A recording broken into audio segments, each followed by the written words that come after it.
Estamos en directo, seguimos en directo en Mercado Abierto en Capital Radio. Y a esta hora, como cada martes, a partir de las 6, iniciamos nuestro consultorio de bolsa en el que ya nos acompaña Manuel Pinto, responsable de análisis de XTB España. Manuel, ¿qué tal? Muy buenas tardes. Hola, ¿qué tal, Lucía? Hola a todos, muy bien y nada, pues muchas gracias como siempre por contar conmigo. Bueno, Manuel, que somos campeones, que yo todavía no me lo creo. Yo voy a Totalmente, seguir. totalmente. Ya he avisado que yo voy a seguir toda la semana dando la matraca porque me ha hecho una ilusión tremenda. Lo hemos seguido muy de cerca aquí en Mercado Abierto y en Capital Radio, en la redacción, porque aunque no sea el ámbito nuestro informativo, pero es que esto es una cosa de toda España y estábamos súper implicados. Yo perdí la porra de Capital Radio, pero me da igual, estoy muy feliz igualmente. ¿Tú cómo lo has vivido, Manuel? ¿Cómo lo has visto? Nada, la verdad es que como todos muy contentos, celebrando, yo creo que es un hito histórico, algo que desde luego nos une también a todos y algo de lo que sentirse orgulloso y bueno, pues a esperar en los próximos años, ¿no? Ahora hay que comprarse la camiseta, Lucía, de la segunda estrella, así que nada, como digo, pues a celebrar y a estar orgullosos y ya dentro de poco a irnos de vacaciones tranquilamente, siempre y cuando Trump nos deje un poquito tranquilos, que parece que ha pasado el Mundial y ya otra vez vuelve a tener protagonismo. Pues sí, desde luego. Bien decías que esto es una cosa que, bueno, pues sí, nadie nos llevamos nada a título personal, pero nos une mucho como país, nos da ánimos, hace mucha ilusión, lo compartes con la familia, con amigos y este tipo de noticias pues siempre vienen muy bien para levantar un poco el ánimo colectivo y sí, para empezar el verano, pues oye, con otro ánimo. Pero bien decías que igual Donald Trump siempre tiene unas en la manga y una manera de sorprendernos, así que veremos cómo son los próximos meses. Por ahora, con lo que tenemos ahora sobre la mesa, Manuel, ¿cómo estás viendo tú ahora mismo el contexto de mercado? ¿Qué es lo importante que estáis vigilando desde XTB? Bueno, pues muchos puntos, Lucía. Al final tenemos una semana plagada de resultados empresariales importantes, no solo en Estados Unidos, que presentan dos de las magníficas siete, sino también en España, con resultados y cifras tan relevantes como las de Santander, como las de Iberdrola, Repsol, Sabadell, Acerinox, muchísimas empresas. En cualquier caso, en el frente micro, de momento lo que estamos viendo es en Wall Street unas presentaciones de resultados excelentes. Ha presentado el 10% del SP500 y de momento el 88% de las empresas que han presentado sus cifras lo han hecho con unos ingresos por encima de lo esperado y el 85% un beneficio por acción mejor de lo esperado. El crecimiento de momento de los beneficios es al 24,7%, algo que está todavía por encima de la estimación del 30 de junio, que estaba en torno al 23%, y eso que faltan sobre todo las empresas tecnológicas y energéticas por presentar cifras, ¿no? Es decir, ese catalizador que venimos hablando en las últimas semanas, que creemos que puede ayudar a impulsar las bolsas, a pesar de que en la última semana vimos correcciones moderadas o incluso fuertes, dependiendo de qué tipo de valor coger, pues creemos que va a servir como aliciente, ¿no? Eso en el frente corporativo, pero tenemos de todo, Lucía. Tenemos en el ambiente geopolítico 10 días, lo que se ha cumplido hoy, de intercambio de misiles y de fuerzas entre Estados Unidos e Irán, ataques a instalaciones de Amazon, de centros de datos en Kuwait, que hemos conocido hace apenas unos minutos por parte de Irán, y también intercambio de misiles por parte de Estados Unidos.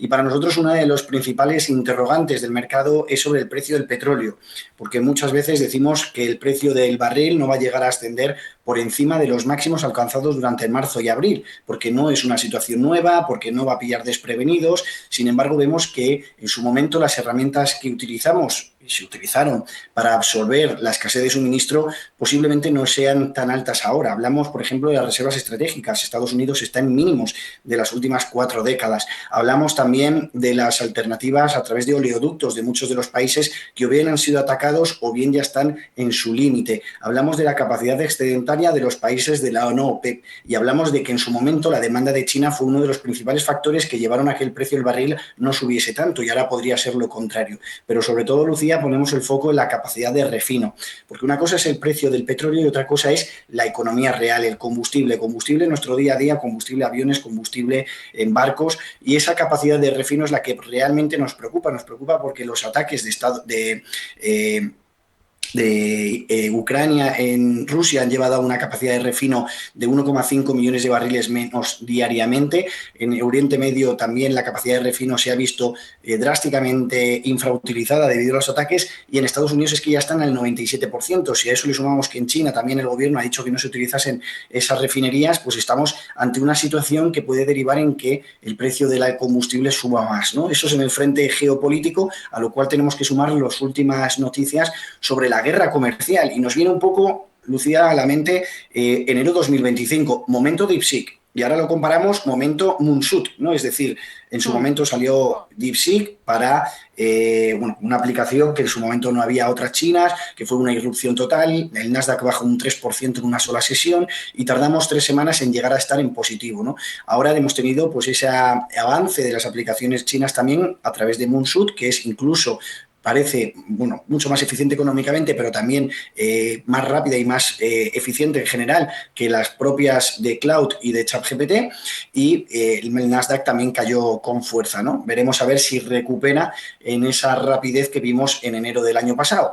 Pero también nos recuerda a que en su momento, una vez que recuperamos en febrero del año pasado todas esas pérdidas, empezamos con la guerra de los aranceles, otra vez un poco todo similar, ¿no? Así que, pues ese déjà vu que al final, como siempre decimos, para el inversor de largo plazo, seguimos pensando que hay que seguir siendo positivo, en el que los índices, desde nuestro punto de vista, van a seguir revalorizándose a través, sobre todo como catalizador, los resultados, también los bancos centrales, porque creemos, al contrario de lo que estima el mercado, que se ha exagerado en cierta manera la reacción agresiva, sobre todo de la Fed, y que no van a subir los tipos en la manera que se está descontando. Y eso creemos que va a suponer un alivio, va a suponer un impulso de optimismo para los inversores. Así que, por tanto, seguimos pensando que hay que seguir invertidos, que hay que seguir confiando en Estados Unidos como core de la cartera. Podemos hacerlo con un equal weight, por ejemplo, que estamos viendo cómo supera máximos históricos. Russell 2000 también lo está haciendo bien, pero en general un SP500 también nos vale perfectamente, por supuesto. Seguimos viendo diversificación y empezamos a ver un cambio de relato hacia China.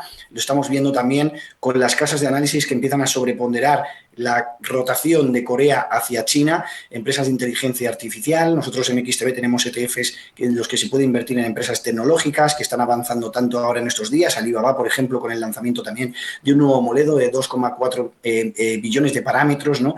Y lo que estamos viendo por parte del gobierno, más estímulos, más ayudas a las empresas tecnológicas que creemos que van a suponer un alivio. Y luego, pues, oro, plata y Bitcoin. Hoy estábamos viendo, Lucía, y con esto termino, subidas en el Bitcoin. Estamos viendo un mes en el que creo que está subiendo un 14% después de 2 meses de descensos, en el que parece que Scott Bessent decía que la ley Clarity está un paso más cerca de aprobarse, y esto es un marco regulatorio importante para todo el sector de las criptomonedas, creo que sobre todo para Ethereum. Y luego oro y plata, que hoy estaban ascendiendo, y sobre todo en el oro hemos visto una ruptura de la tendencia bajista actual, empezamos a ver las primeras velas alcistas, y como decía antes, la inflación menor de lo esperado, un tono menos agresivo por parte de los bancos centrales, sobre todo la Fed, y debilidad del dólar, creo que por ahí puede venir unas semanas atractivas para el metal precioso, y esa cartera que venimos defendiendo desde hace mucho tiempo que continúe de cara a los próximos meses. Pero para el corto plazo, muy difícil identificar. Yo creo que sí que ahí podríamos ver cómo el petróleo puede subir, pero sobre todo pues nos guiamos por el medio y largo plazo, en el que los fundamentales para nosotros siguen siendo sólidos y positivos. Perfecto, Manuel. Pues eso en cuanto al contexto de mercado. Y vamos ya con dudas de oyentes. Empezamos por Meliá. Es hoy noticia por esas informaciones de que va a poner fin este mismo viernes, 24 de julio, muy prontito, a sus operaciones en Cuba, donde tiene una cartera de 34 establecimientos. Pues esas medidas adoptadas por Donald Trump en la isla parece que han sido determinantes para que Meliá tomase esta decisión, esas nuevas sanciones planteadas por Estados Unidos. Y nos pregunta un oyente cómo ves ahora mismo a Meliá. Nos dice que está dentro y pues claro, con ante estas noticias pues hay un poco de incertidumbre. ¿Cómo la ves tú ahora mismo a la compañía? Sí, pues es un impacto fuerte, es un impacto, es verdad que viene moderándose, porque ya creo que hace unas semanas dijeron que decías 30 y has comentado 30 y pico hoteles, ¿no? Es Sí, lo que 34. tienen 34 hoteles. Creo que desde hace unas semanas ya habían anunciado que iban a reducir la actividad de la mitad de ellos, y pues es una geografía que representaba a cierre de 2025 el 15% de todas las habitaciones de la cartera de la empresa. O sea que realmente pues es una geografía con gran relevancia en Meliá. Lo hemos conocido hoy las noticias de Iberostar, Barceló, en este caso ha sido la primera de ellas Meliá, por las presiones de Estados Unidos, y desde luego es una noticia negativa. Y esa noticia negativa pues realmente nos hace estar muy escépticos en Meliá, ¿no? Y lo que podemos identificar en el gráfico diario de Meliá es que hemos roto los niveles de soporte en torno a los 10,8 euros por acción, que en anteriores ocasiones habían sido un soporte importante, después del cual la compañía había conseguido rebotar al alza, y sin embargo ahora pues estamos viendo media móvil a medio plazo rota también a la baja, soportes a la baja, y las bandas de Bollinger también estamos cotizando en la parte inferior. Como decimos muchas veces, cuando vemos que hay un cierto rebote desde estas bandas de Bollinger, cuando estamos cotizando en la banda inferior, incluso rompemos porque vemos que aquí se está ampliando todavía más y hay un cierto rebote técnico, pues todavía nos da algo de esperanza. Pero aquí lo que estamos viendo es que a pesar de estas últimas dos velas alcistas y de ser una vela envolvente alcista, en cierta manera, esta última que estamos viendo, pues todavía no estamos recuperando esos niveles que yo consideraría atractivos para poder entrar, ¿no? Es decir, diferenciaría para poder entrar que volvamos a recuperar ese 10,85 euros por acción. El direccional sigue siendo negativo ampliamente. Es verdad que estamos en un RSI sobrevendido, pero sin divergencias que nos marcan esa tendencia actual de un canal bajista, que ya no es solo un canal bajista, ya es que estamos viendo pues una directriz ya más importante, ¿no? Entonces, como decía, para aquel que no la tenga en cartera, me esperaría a ver si consigue superar otra vez estos niveles. Para aquel que la tenga en cartera, pues realmente vamos a intentar identificar algún punto óptimo de entrada, un punto de salida.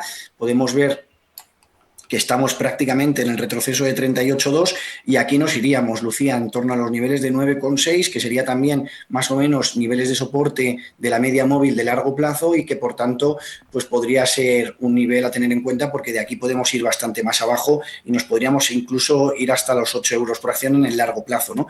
Pero sí que es verdad que aquí juntamos dos cosas: el aspecto técnico, que no es muy positivo, y el aspecto fundamental, que esto le va a dañar, ¿no? Y además estamos viendo que estos días, como decía, con el precio del petróleo como amenaza también para el sector turístico en general, para el corto plazo, podemos ver algunos descensos en las empresas ligadas al turismo y en este caso pues relacionado a Meliá. Así que cuidadín, no estamos muy positivos ahora mismo en la hotelera. Pues cuidado ahora mismo con Meliá. Vamos a mirar ahora, Manuel, a Taiwan Semiconductor, a TSMC. Nos preguntan por ella en nuestro canal de YouTube. Nos dice un oyente si cree que podría haber tocado un soporte y desde ahí empezar, o haber empezado ya a darse la vuelta. Por cierto, que hoy hemos sabido que TSMC va a subir los precios de fabricación de chips hasta un 10% en 2027. Bueno, pues visión ahora mismo del gráfico de Taiwan Semiconductor. Totalmente, Lucía. Los resultados ya de la semana pasada a mí me parecieron muy sólidos, muy importantes. Al final el mercado es verdad que dijo, quizás estás invirtiendo demasiado y demasiado rápido, es un poco la duda que tiene el mercado, pero realmente pues hemos visto unos resultados impresionantes en el que además empezamos a ver cómo los chips de 2 nanómetros empiezan ya a ser pedidos, ¿no? Y esto pues genera cada vez más atractivo por parte de las empresas. Hablo de Nvidia sobre todo, pero hablo también incluso de propio Intel, también de Apple, ¿no? Es una empresa totalmente que lidera el sector a nivel de vanguardia tecnológica. En su momento lanzaron los de menos de 7 nanómetros, los de 5 creo que ahora mismo es el 33% de los ingresos de la empresa, los de 3 nanómetros es el 30%, y ahora los de 2 van a empezar a tener cada vez más cabida, ¿no? Y eso es algo que nadie hace en el mundo. Bueno, como digo, yo creo que los resultados fueron excepcionales, pero es verdad que el mercado le cogió, yo creo, en una semana en la que había muchas dudas sobre la rentabilidad a obtener por parte de esas inversiones, el retorno de las inversiones en inteligencia artificial. Hoy, como decías, anunciaba subidas de los precios y estaba notándose, creo que subidas del 4 o 5% aproximadamente. Buen aspecto fundamental, seguimos viéndola como uno de los mejores valores para estar anclados a la inteligencia artificial. Personalmente creo que puede ser un buen valor tanto para tener en cartera, o sea, para comprarlo de nuevo.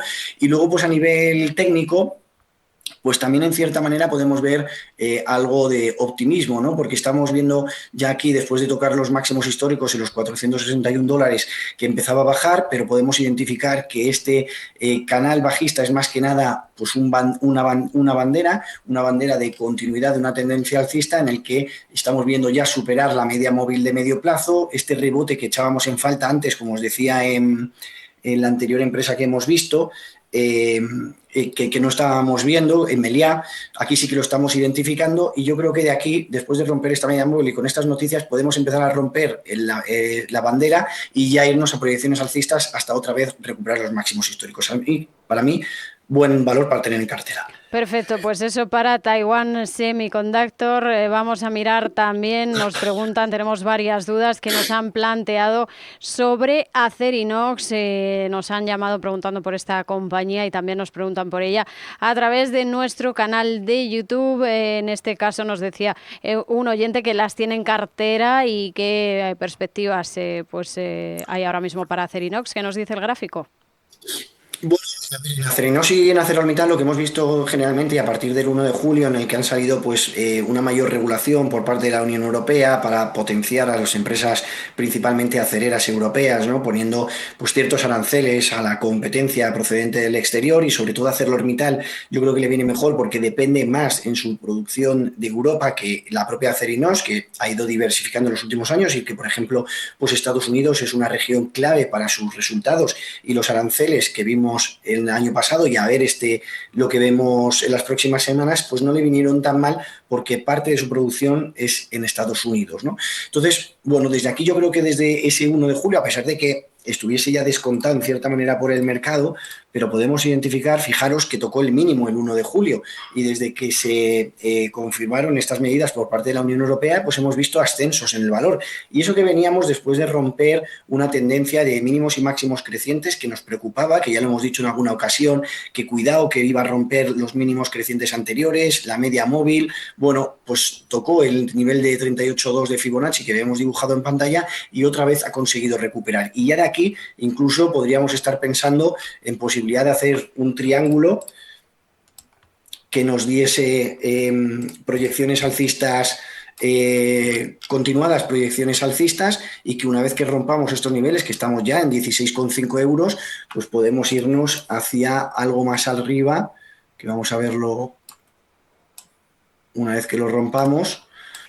Estamos hablando de niveles de los 18 euros, ¿no? Así que, por lo tanto, para ese oyente, nuestro usuario que nos preguntaba por Acerinox, o el que no nos pregunte por Acerinox, yo creo que es un buen momento para estar dentro del valor. Vamos a ver los resultados del viernes, como siempre, pues marcarán un poco el rumbo de los mercados. Los últimos resultados no fueron muy positivos, nos dejó ciertas dudas, pero vamos a ver esta presentación de resultados, qué es lo que nos ofrece y con estas consideraciones que creemos que puede ser un buen momento para tener Acerinox en cartera. Perfecto, pues eso para Acerinox. Vamos ahora con un audio de WhatsApp a escuchar una consulta que nos han mandado al 687-050600.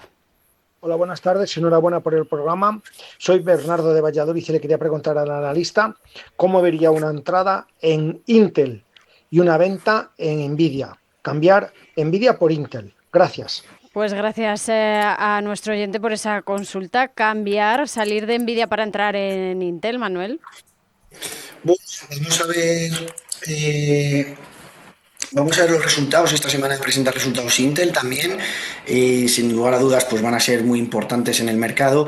Yo sigo pensando que hay que confiar en Nvidia, ¿no? Y muchas veces decimos, no, es que las valoraciones son altas.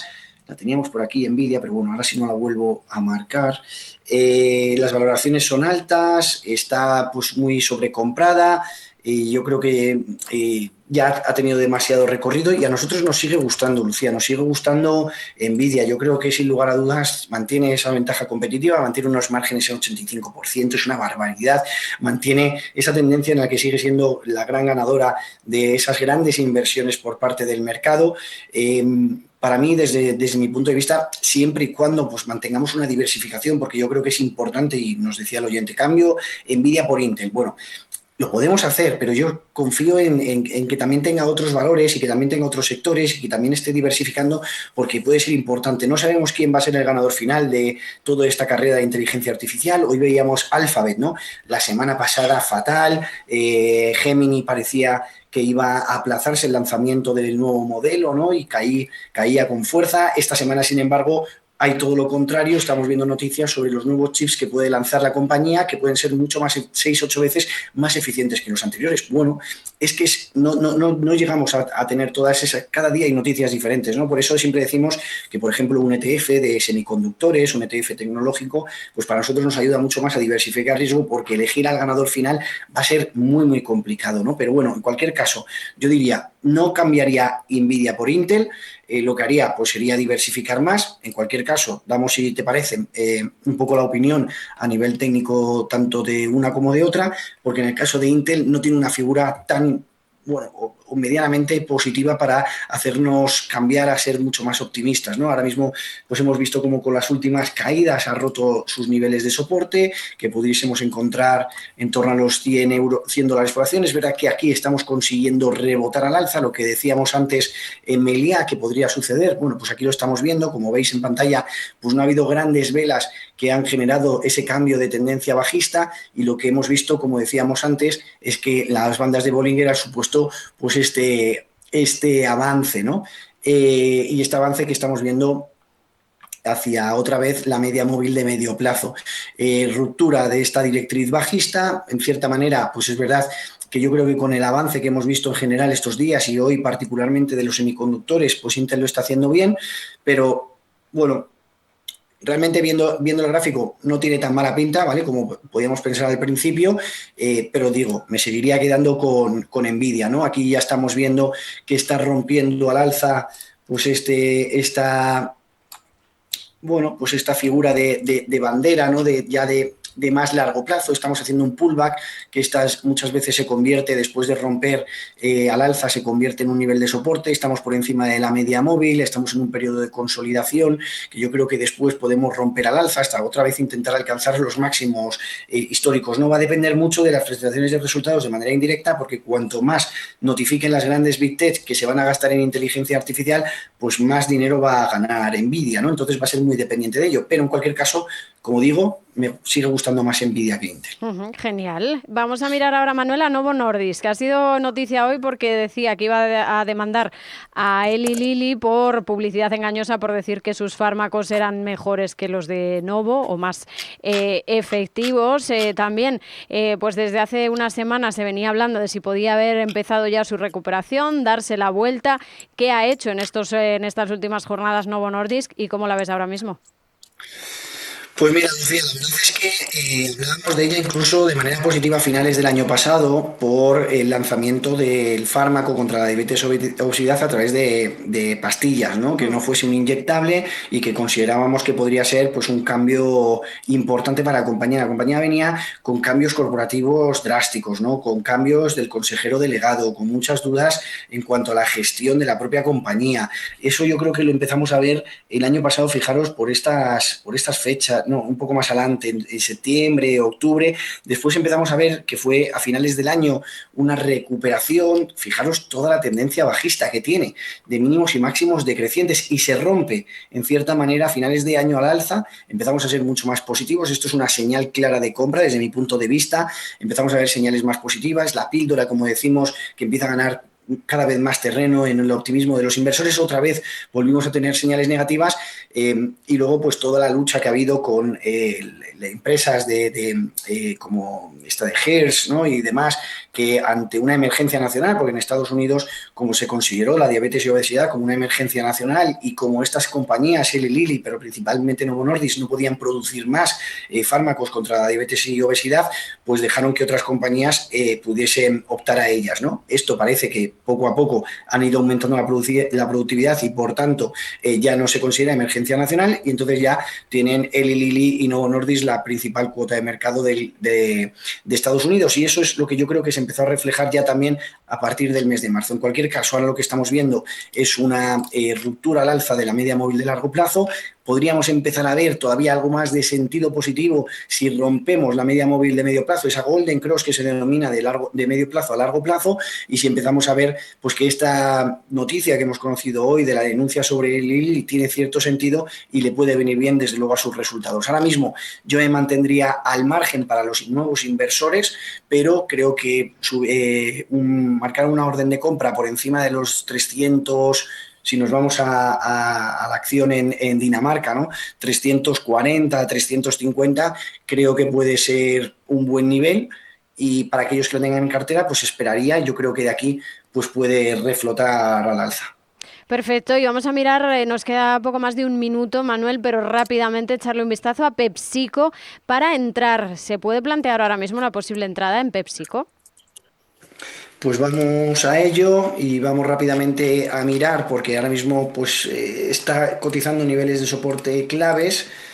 Fijémonos en los 134, podemos estirarlo un poquito arriba, que hemos visto como en anteriores ocasiones ha convertido en nivel de soporte, pero la directriz bajista es importante, ¿no? Yo creo que ahora mismo no me ofrece gran confianza PepsiCo después de ver toda esta evolución que hemos visto en los últimos meses, y de hecho si tuviese que decir cuál va a ser el siguiente movimiento de la compañía, diría que va a seguir rebotando a la baja, ¿no? Que va a seguir intentando buscar estos mínimos en torno a los 124, 125, así que por tanto, pues precaución. Yo creo que en este sentido podríamos ver todavía caídas más vulnerabilidad de la compañía, y sobre todo, pues si vemos rupturas al alza en torno a los 140, 142, 43 dólares por acción, pues aquí sí que podríamos cambiar un poco el tono, romper al alza las medias, irnos a buscar otra vez los máximos del año en torno a los 165 dólares.